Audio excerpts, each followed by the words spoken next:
David Haye wished me, and he said actually he wants to handicap me, he wants to put me in the hospital, and you cannot, this boxing is very intense sport. There has been some deaths in the sport. There has been some people that got handicapped after the fights and became really bad in their lives for later on. I wish David Haye that after this fight he will be healthy, he won't end up in the hospital, and I think it's just, I was embarrassed to sit right next to him and hear that public can hear it, that media can hear it, because it puts certain shadow on the sport. And I think that David Haye actually needs a rehab. He needs a reality rehab on July 2nd. That's exactly what I said. This fight is going to be very important for his future life, because I'm going to put David Haye's feet on the ground. They got on stage.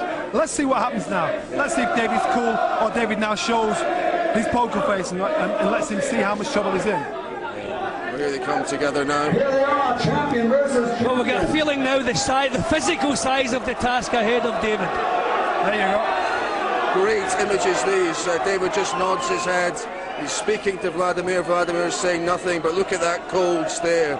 A stare of cold fury in Vladimir Klitschko's eyes. I wonder how long they'll hold them together, because they've been held together for 2 or more minutes in the run-up to this, these stare downs. No, I think Adam Booth will have the word to step in and when he thinks it's going to...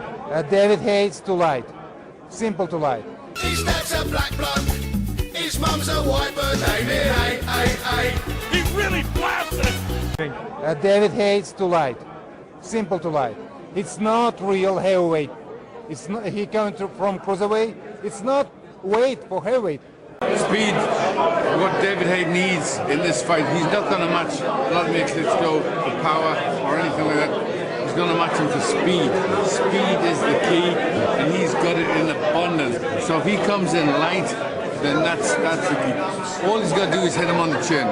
He will hit him on the chin. Let me just have a bit of fun here, Jess. We've got these canapes here. I wonder if we could just stage the tactics a little bit. I wonder if we say, keep that. What we're going to do now? Just take it and we'll have a better ring. Say this is... That's the ring. So that's the ring. Say that's Vladimir Klitschko here. David Haye there. I don't know, David Haye here. That's the referee. Put that away. You, David Haye, right? So, and Jim and I had this discussion the other day, right? Jim said there's every chance in this game that he's going to back up, and that might be the case, because we never know what sort of a carry-on Adam Booth that he has these funny tactics up his sleeve. So who's that? Who's that? Stop you just behaving. Stop it. So anyway, my attitude is that he's got to be in the middle of the ring. Right. He has to be. He has to. He has to be a bit of chocolate, and he has to go. This is the send. David Haye has blown his trumpet. Will he charge? Go back. Vladimir Klitschko has swatted away many of these yappy Pekingese. Can he still do it at 35? And weather tonight fit mainly for walruses.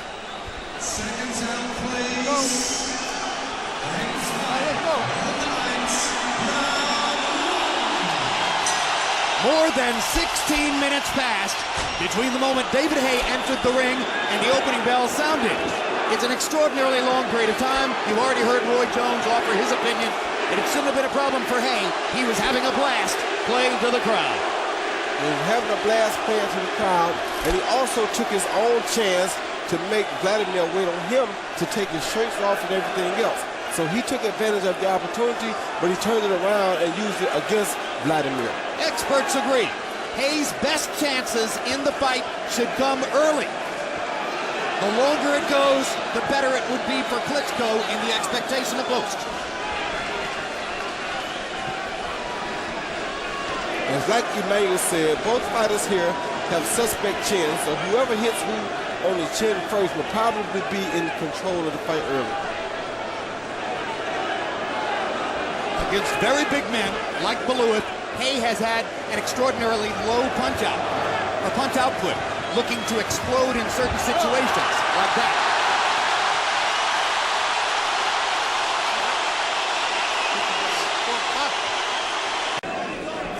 British bookies reportedly made a lot of money off the Ricky Hatton-Floyd Mayweather fight. There's another flop, and now Gino's going to call it a knockdown. That's his answer. You want a flop? We'll call it a knockdown.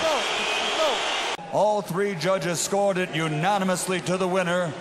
Now the unified world champion, Dr. Steel Hammer, Vladimir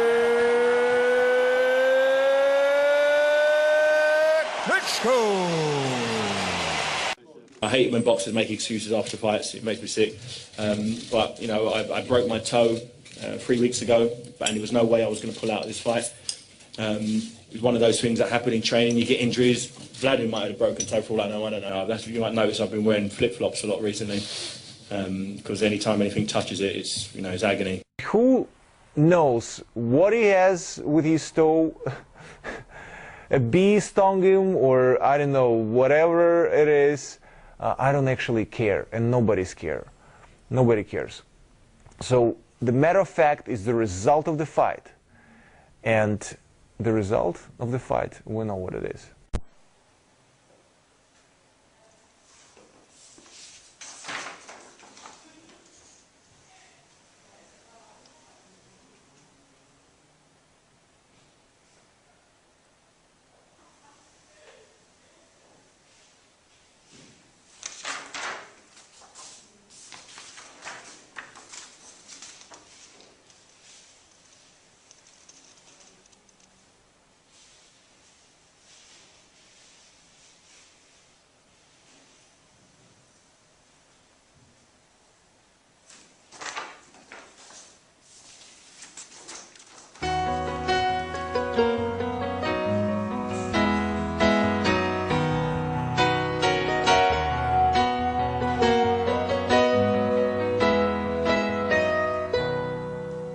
I thought I'd lend a helping hand to some friends of mine. They had a yard sale coming up, and I had some free time.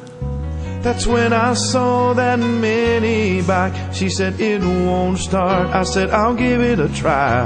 What happened next I have no clue. Somehow I wish I knew.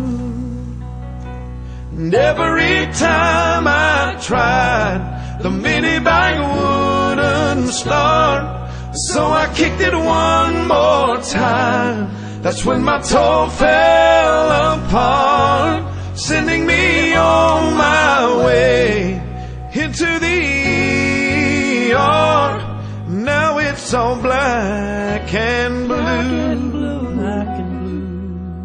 So God bless my broken toe that won't fit in my shoe.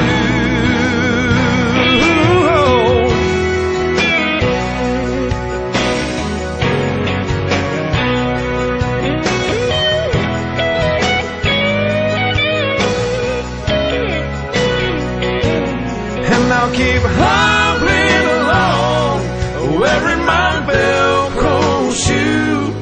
Now it's all black and blue, black and blue. So God bless my broken toe that won't fit in my shoe.